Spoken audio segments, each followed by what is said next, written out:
Emily Spiegel here, bringing you my Girlfriend's Guru podcast, Talk, Travel, Transformation. If you peel back a butterfly's wings for them, they cannot fly on their own. I will be that person here next to you, guiding you through your caterpillar stage, to your cocoon stage, and finally to your butterfly stage, where you can be inspired and find your wings and fly. It has been my heart's deepest desire to curate my transformational experiences for all my wonderful girlfriends, because when I find something I love, the thing I love even more is sharing it with another girlfriend.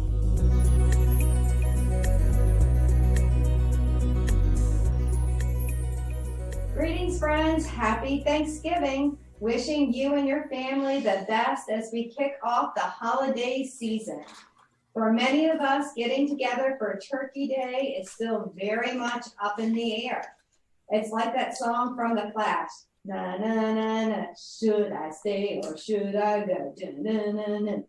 So, who better to have with me on this happiness podcast than my beautiful sister, Kristie Carter, to help dissect Thanksgiving, past, present, and future. Thank you for joining me, Kristie. Thank you for having me. And I'm not sure that's how that song goes, but I'll let you pass this time.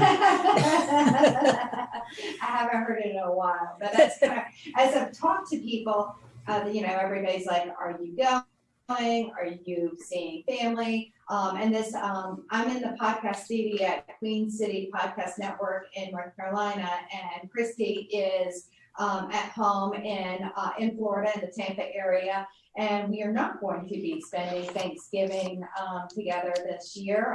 So I feel very blessed and fortunate that we're getting to spend some time here today. We're recording this the Sunday before Thanksgiving. So let's just start talking turkey. First off, season of gratitude. I kind of want to give everyone a sticker for this year. You know, the saying, you are a badass, for getting through 2020.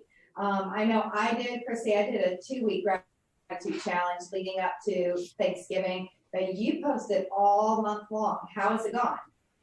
Oh, this is a tradition that I've started on, probably like actually it was before our mom died, because I remembered I was doing it 8 years ago. And I remember saying, okay, I'm going to have a really hard time doing a gratitude challenge this month, but it's been great. It does help me kind of find the little moments in the day where I'm just like, well, today was another day, but this happened and that was cool. And then sometimes I'm like, it was a pretty uneventful day, but this was still really awesome too. So, and then of course there's been some like monster days where it's like, just, happy days are here again and everything, and just having great gratitudes for some things, so it's been fun. That's one of the favorite posts. One of my favorite posts was, the secret of life is knowing that you are blessed and to live your life within that knowing, So what was your favorite gratitude post that you posted? For mine, oh gosh, I'd have to go back through the daily. Sometimes nothing like putting you on the spot. I know. I don't even have I have to pull my Facebook up. I think it's one of those just little things like yesterday, for example. I had a really stressful day at work. It's leading up to the holiday week. We've been just really stressed out because of COVID, and numbers are ramping up here in Florida. And so it was just a really stressful day. And I realized this morning I forgot to post because the day just got away from me. But then I remembered that I touched base with my friend Jackie, who is a pastry maker. And she had reached out to me saying, hey, do you want to order a pie? And that was my gratitude, like that she remembered to reach out to me. Now we're getting together on Wednesday, and I get to see a friend that I haven't seen in about a year. So that's, it's kind of, those are kind of nice. I think that was one of my favorites, just reconnecting with friends in little ways. I like that. And it is, it's really kind of the little things. Yeah. What are you grateful for these days? Well, the year has had its challenges, but I feel like we're not in that cocoon time right now, but when we were kind of in the middle of things, I was extremely grateful for some cocoon time to write and journal more this past year. And I talked about that on another podcast. You were the person that gave me my first journal, and writing down things really helped me get more clear on how and where I want to spend my time and energy, and really what areas of my life I want to do more, and what areas of my life do I want to release, and things that I may want to do less of. What were your favorites? What did you do during your COVID cocoon time this year? Any wisdom emerge? Yeah, no, I live in Florida, so there was never downtime here. No, I did have, I left my job at the aquarium in March. My last day of work was like March 18th, and didn't go back to work until June. So I did have a few months there where I had this huge list of every room in the house I was going to tackle and clean and paint and just, redo. Yeah, I watched a lot of Netflix. I watched a lot of movies. Clean. Yes. But it was nice though, because during that time I did have a chance to kind of reconnect with you and help out with your mailing lists and your website. So that was a great thing that I was able to do, sort of just to have a job, to have something to do. But, unfortunately in Florida, there was never a complete shutdown. People pretty much went on business as usual down here. Of course, it happened right at spring break. Yeah, that was nice. And tell everybody you now work at the Botanical Gardens. Yes. So now I drive an hour and a half every day to another job, which, there was a bit of a promotion, but I'm really enjoying it. It is stressful though, again, because like I said, now I'm responsible for 4 other women, and who are definitely up there in age. And so I'm always concerned because we get a lot of tourists and a lot of people who aren't wearing their masks, which is kind of crazy. But that's negative. I don't want to talk about COVID right now. Yeah. I want to talk about the positive stuff, but yeah, so I did have that few months off where I got to start working with you and watch a lot of TV, a lot of movies for sure.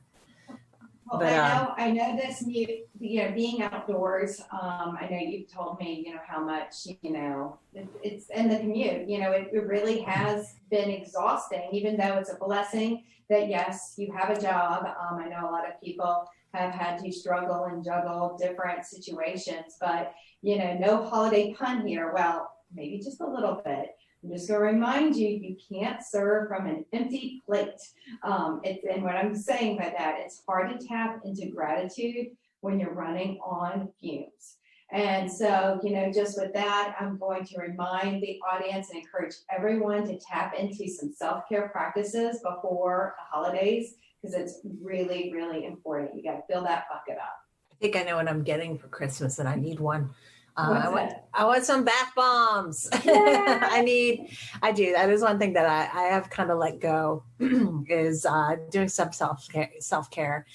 It is easy to get in that rut of get up, get in the shower, go to work, come home, eat dinner, sit on the couch, go to bed. And so I'm not really taking that time to, like today, I really wanted to go and get a pedicure, but the day got away from me. And so that didn't happen. So I need to make sure that I'm doing that, and I can use some lavender bath bombs to help me relax. That would be great. Okay. Well, I will totally send you one, and anyone else out there that needs some self-care bath bombs or essential oil blends or my awesome lip balm, go to my website. They make great stocking stuffers, and I am offering free delivery now through the holidays. And I'm just going to tell everyone, go to girlfriendsguru.com, but make sure you buy one for yourself as well. So, I know, plug, but you said pedicures. One of the things that I'm grateful for you, Kristie, for getting me started with is you were visiting me a couple of years ago, and we got a Massage Envy membership. And because you get charged monthly, it, I'm doing air quotes, forces you, for you to make time each month to show up and make some time on a regular basis to do some self-care. But, I think if I'm going to be honest, left to my own devices, even though I talk about it, promote it, and always say, self-care, self-care, I think I would forego this, what I call, my guilty pleasure. But, as I've gone through my journey of self-discovery, I know one of my love languages is touch. And I really missed massage during COVID. It was one of the first things I did after getting my hair done. I went and got a massage, and I remember how scared I felt. But about 10 minutes into it, I kind of forgot all about that. but I do. Another thing I think COVID did is it helped everyone focus on how they wanted to be spending their time and what things they do that make them happy. And, that is actually one of, like, all kidding aside, it is one of the reasons I created my self-care line of products during COVID. There's nothing like a long hot soak with a bath bomb for a person whose love language is touch. So Chris, I don't think I know. What is your love language? I don't know what the love languages are. I've heard people talk about them, but I've never read the book, so I don't know what are. I mean. Okay, so off the top of my head, so you can go. So everyone listening, you can go to like the internet, and there's an internet quiz that you can do after listening to this episode. But it's things like, is it touch? Is it words of affirmation? Is it acts of service? I'm Googling it right now. I know. What's the other one? Let me ask the producer, Sarah, do you remember what the other love languages are? Acts of service, gifts. Yes is another one. Okay. Gift giving. And I think there's a fifth one. But anyway, we digress. Yes. This is not a podcast on love language, but it is funny because when you know what you need, then you can kind of like set yourself up accordingly. And it is good to know what your partner. So if y'all anybody's been having the COVIDs, whatever's with whoever the love of their lives, maybe y'all need to regroup and figure out each other's love language as we go into maybe this second round. Maybe we can go through COVID round 2 with a little bit more clarity of what each of us needs. So, okay, so let's switch gears. Okay, so now that we're talking about love language and we're feeling good in our heart space, let's go back to Thanksgiving and let's talk about the anxiety that sometimes arises from visiting your family of origin. This is what I mean by this. It's the family you were born into, or possibly the in-laws that maybe have different holiday traditions or expectations, or if basically as we embark on these holiday visits, sometimes they are all not Hallmark movies, which I will actually like Kristie's podcast. She actually does a podcast where they rate and review and they talk about and dissect Hallmark movies. Tell everybody a little bit about your podcast. Oh, that's a fun one. It's a little salty language though sometimes. So if you've got delicate ears, that I would recommend subscribing. But yeah, we pick a movie every month and we watch it with it's my friends, my girlfriends Sarah and Jennifer. And we used to get together and watch it, but unfortunately, because we're trying to make our own little bubble. But Sarah just got a new job, so unfortunately, we're not able to get together. So we've been doing it all virtually now. But we watch a movie. Usually there's cocktails involved, some sort of alcohol, where we take notes, and then we kind of tear apart the movie. For better or for worse, there's a lot of movies. For the most part, we love these movies, as cheesy as they are. I'm sorry. Dames of Paul Snark. Yes, Dames of Paul Snark. Paul Snark. Because they get snarky. Yes. They get snarky. You see so while we're in the snarky mode, instead of talking about how wonderful and glorious everybody's holiday memories are, Kristie, what is your least favorite holiday Thanksgiving memory? Okay, you're gonna make me go there. Let me preface this by saying anybody who does not know the Crape family, Thanksgiving is a big deal. It's always been a High holy family holiday is what I call it's always been a logistical nightmare. Growing up, we had our older sisters. One was at Georgia, and one went to Georgia Tech. And one of our holiday traditions was always going to the Georgia Tech, which is the Saturday after Thanksgiving. And we got into this sort of routine that when the game was at Georgia Tech, we would all go to my parents' house and have dinner there. When it was an away game in Athens, everybody would go to their own houses. So many years, this was the tradition. Excuse me. Sorry. And then up with these memories. yes, exactly. I'm getting all choked up. But then as we got older, and I got married, you know, when you start your own family, you kind of want to start your own traditions. And I was desperate to host a Thanksgiving, especially you're the youngest, and so you know you had 3 older sisters who had gotten married before you, had hosted at their house and done the whole 9 yards, and you wanted to have a turn. I get it. Yeah, and so we were fairly newlyweds.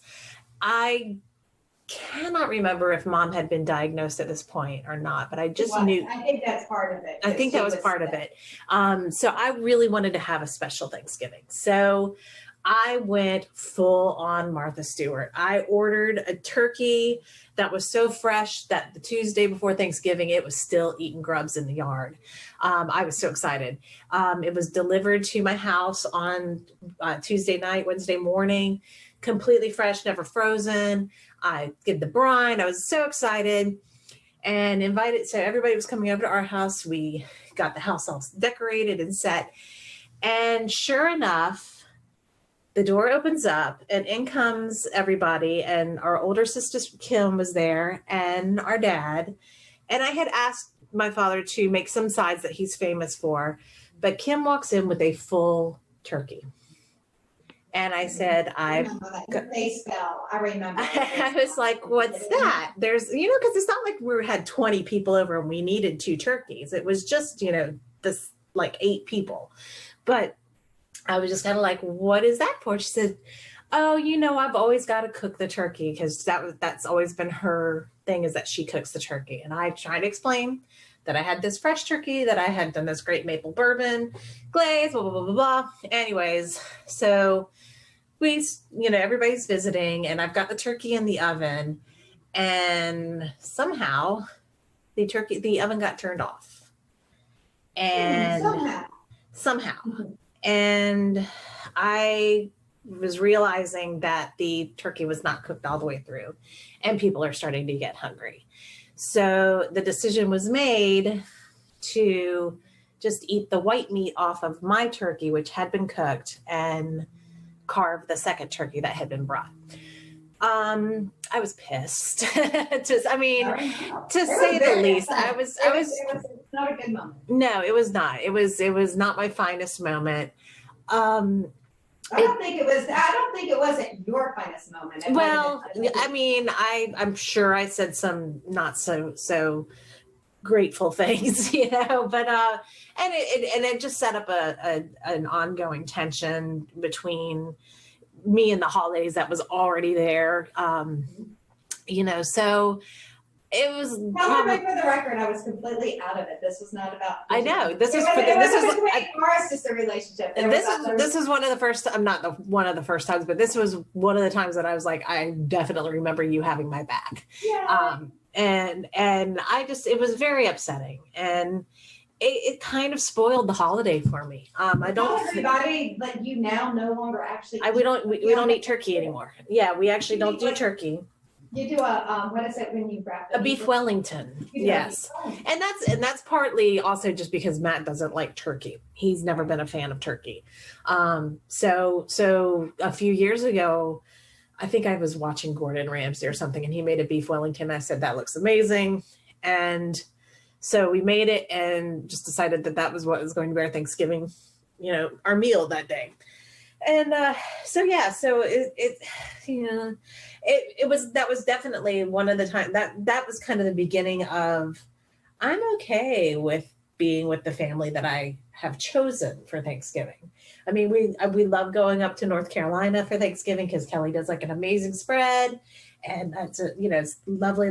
It's crisp fall weather. The reason why we're bringing this up is, again, I know that this is going to land on the listeners' ears in the way that they're going to start recalling, recollecting their story that could be same, similar, but it's that sort of power struggle dynamic, Yeah. And for me, I love Thanksgiving because of all the food, and I love making food, and it's actually, if I'm going to be honest, going back to, the story you were talking about, Dad showing up with all the food, it was one of the most prominent ways that our dad actually expressed his love, and again, I'm sorry if this triggers anyone because, it's triggered me for many years, but this was my least favorite part of Thanksgiving is because this was his love language, cooking and giving of food.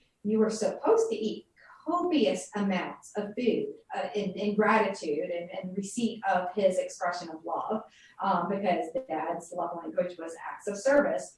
But you were also supposed to stay exceptionally thin and trim. Okay, so we start to see the problem here. Eat lots of food, feel bad, and then when you have like the food baby in your belly, then comments, and so I don't know, what I'm saying? So, whether or not it's a power struggle or it's food or it's diets or expectations and people not feeling in control of what they're putting in their body because of what is being served.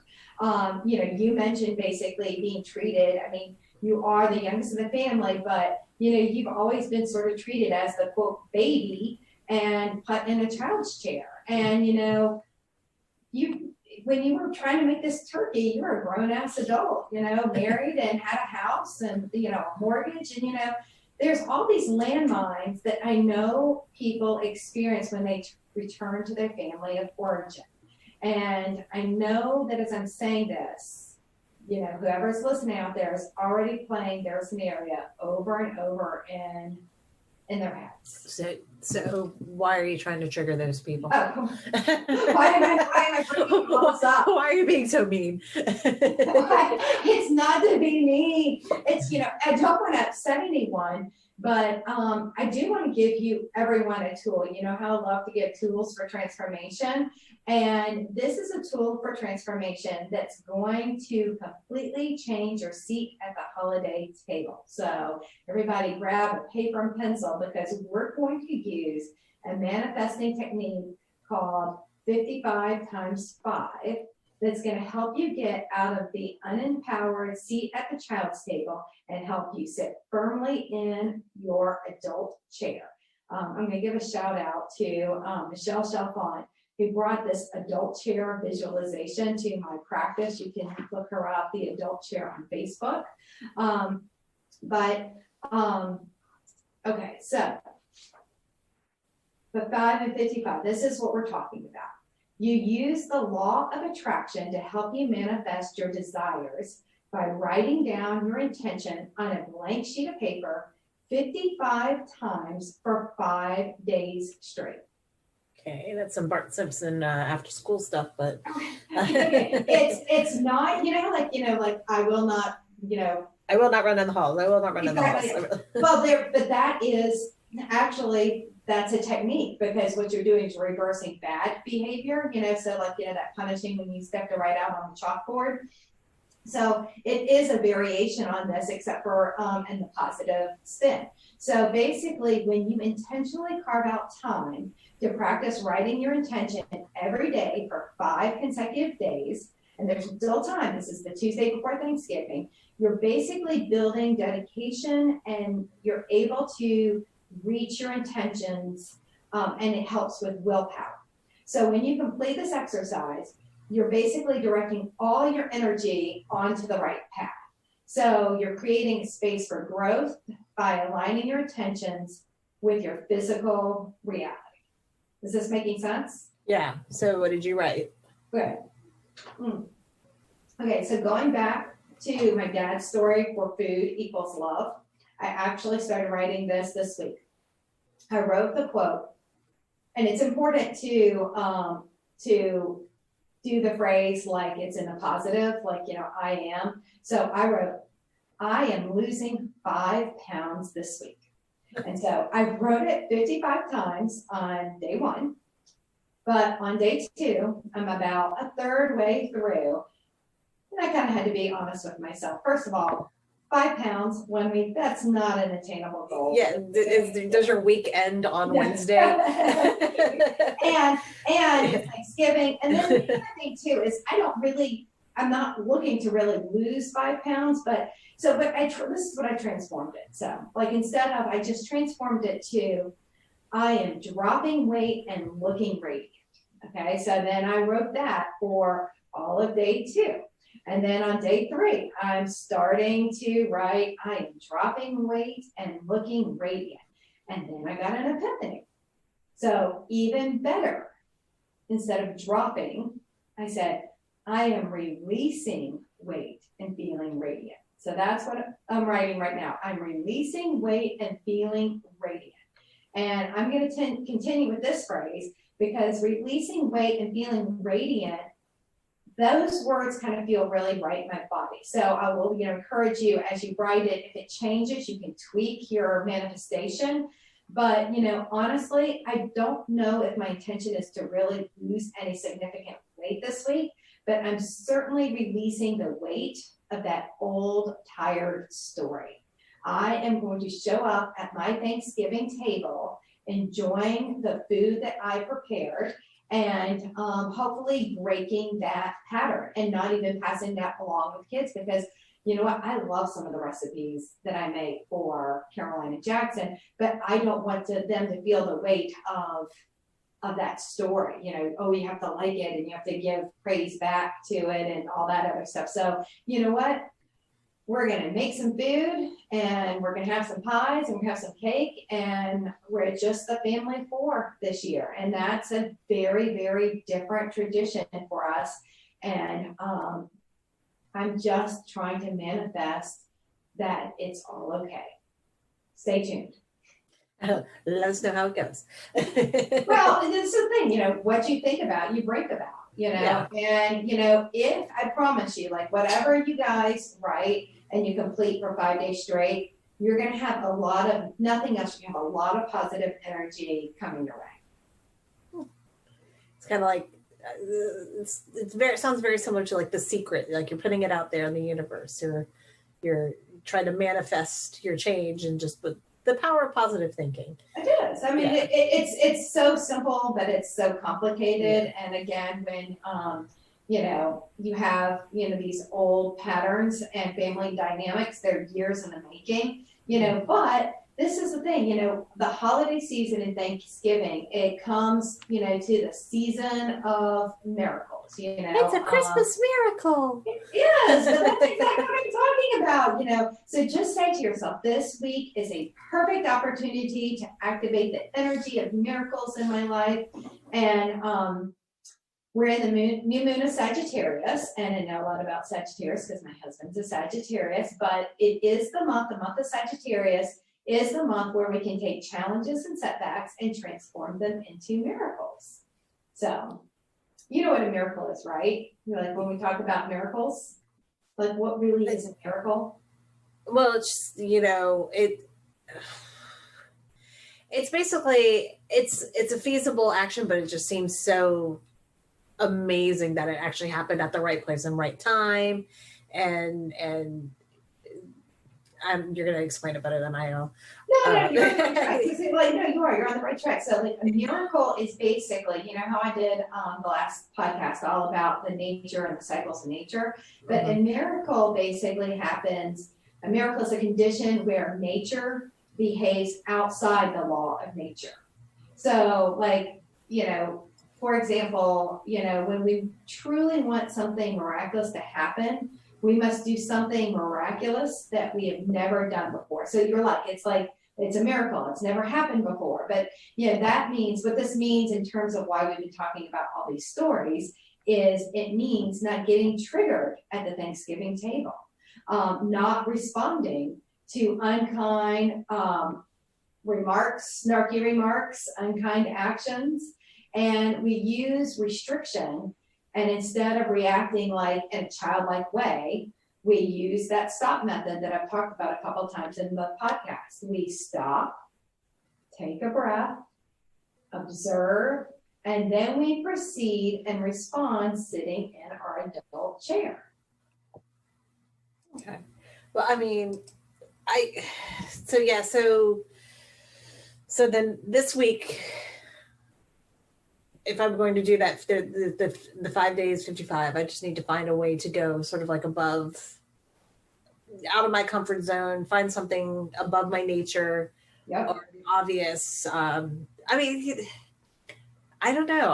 I just have to think on that a little. Well, and it is, and that's what I'm encouraging you to do. And think about that, is that basically, we have a little bit more light of 2020. So if there's something that you want to release or let go, this is the last of the fall energy. And so, I think, you can take some quiet time to think about this exercise and, start writing. I think I'm going to put this as a blog post, so you can go to my website, and maybe I'll have it interactive where you can print out. I'll go ahead and draw 55 lines, and you can print them out and write it. So if this isn't making sense for you as you hear it, I'll put it up on my website, so that way everybody can be part of this miraculous hidden energy of this week. Yeah. So. Well, I am looking forward to this Thanksgiving, because while we were talking, I did Google the love languages, and I didn't take the test, but I think mine and my husband's is both quality time. And that's what we're really excited about, is actually having, this will be the first Thanksgiving where it's just the two of us, and that there's no pressure of when to eat, what, who to invite, did we get this, that. It's just, what, we'll get up when we get up. I actually have to work on Thanksgiving Day. But he's going to come to the gardens with me, and then we're going to leave early, and then we're just going to cook dinner, and it's just going to be the two of us. And I'm actually looking forward to that. So no stress. Yeah. I love that. And I think COVID has knocked the complicated out of a lot of people. Mm-hmm. And, it's just about living simply. Mm-hmm. Pay attention, tune in, recognize these patterns, and maybe take a step back instead of forward when you are triggered. If you are going to be at, a situation, and you're not just you and your husband or somebody else, just the two of you. Mm-hmm. And, I just really want to encourage everybody to stay optimistic. I'm going to bring back that phrase, that mantra, you are badass. So just remember that, so everybody, if you get those comments that kind of pull you down, you just remember, hey, you're a badass. And I want you to treat yourself, if you need to do some self-care. So, do that this week. Listen to one of my meditations so that you can be in a space with a gracious heart. Get to writing your 55 times 5 manifesting technique, and, do these things as tools to get you out of any gloomy state of mind you might be in. Yes, there's a lot of unknowns as we go into the holiday season, but I still think it's so important to be in a space of gratitude and well-being. That's why we both, put those gratitude challenges out there. So, my next podcast is a meditation specifically designed to help you get there, and make sure you hit the subscribe button and join the Girlfriends Guru Gang on my website so you can get early access to these tools for transformation. Did I sound like an infomercial there? You kind of did, but we'll let it pass. You got to plug. Oh, I like it. But COVID, so out there, school's not canceled for the listeners. It's not COVID canceled for anyone listening to this podcast. Everyone, I just gave you homework to do, right? Exactly. Yeah, I've got to work on my homework. Awesome. I love that. And I love you, Kristie. Thank you so much for joining me today. And it really makes my heart happy that our relationship and our friendship continues to go through the years, and it continues to evolve and change. And I just love you so much, and I'm so glad that you were a part of this podcast today. Oh, thank you. I love you too. This has been fun. Thank you for having me on this. Oh, you know what though? Hold on. Are we wrapping up? Is this Yes, we're wrapping up. We're wrapping up. I didn't get a chance to tell the story about the time that you. Never mind. Are you going to use this to tell them some embarrassing stories from? I was going to say, yeah. Your girlfriend's guru's got some skeletons. No. No, we. It's been. When did you get married? What year did you get married? 25, because it's your 25th anniversary. 25 years of being married. So it's been 25 years that you and I've actually been friends. Yes, well, Kristie was my maid of honor. Yeah. And I think that at my wedding, and I did think that actually elevated and it transcended our relationship from just being a sister relationship to friends. And I feel honored that I was your maid of honor too. That's just something that. Well, I feel like that's another episode, like, going from family to friends, sort of like. That's a good one. Okay, we'll do that. Yeah. I'm sure that there are many stories you can tell that you could call me out, but that's okay, because I always tell all the girlfriends out there, it's not girlfriends. This isn't about setting me up as some perfect guru, because I want to make that clear to my listeners. It's, hey, girlfriends, let me tell you about the wisdoms I've gleaned from all my teachers that I've loved and helped support me on my journey, and my friends. And you've been one of those that have supported me on this journey. And, I just want to be there for all of you. Like I had somebody there for me. I'm going to say this now, I am far from perfect. So bring on those embarrassing stories next time we podcast together, Kristie, for sure. And I'm going to take you up. I'm going to have to write down I've got title. Stories. I got stories. I got all kinds of ammunition. Yes. I love it. But from what do you call it? From family to friends or something. I like that. Yeah. Transformation. I don't know. We'll work on it. We'll work on that. We'll brainstorm it. We'll brainstorm it. So in the meantime, sending everyone out there love and light for a safe and happy and healthy Thanksgiving. Namaste, girlfriends. Wear a mask.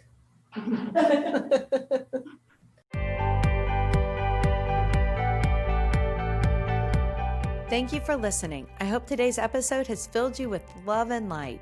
It is always my goal of every podcast to touch your heart and help you transform in some way. And if you are like me, when you find something you love, the thing you love even more is sharing it with another girlfriend. To follow and download this podcast, go to girlfriendsguru.com, as well as iTunes, Spotify, or wherever you find your favorite podcasts. Join the Girlfriends Guru game by subscribing to my website, girlfriendsguru.com. You'll automatically receive not only my latest podcast, but free yoga and meditation videos delivered right to your inbox. You can also find me on Facebook, Instagram at Girlfriends Guru. The light in me sees and honors the light lit within you. Together, let's find our wings and fly. Namaste, girlfriends.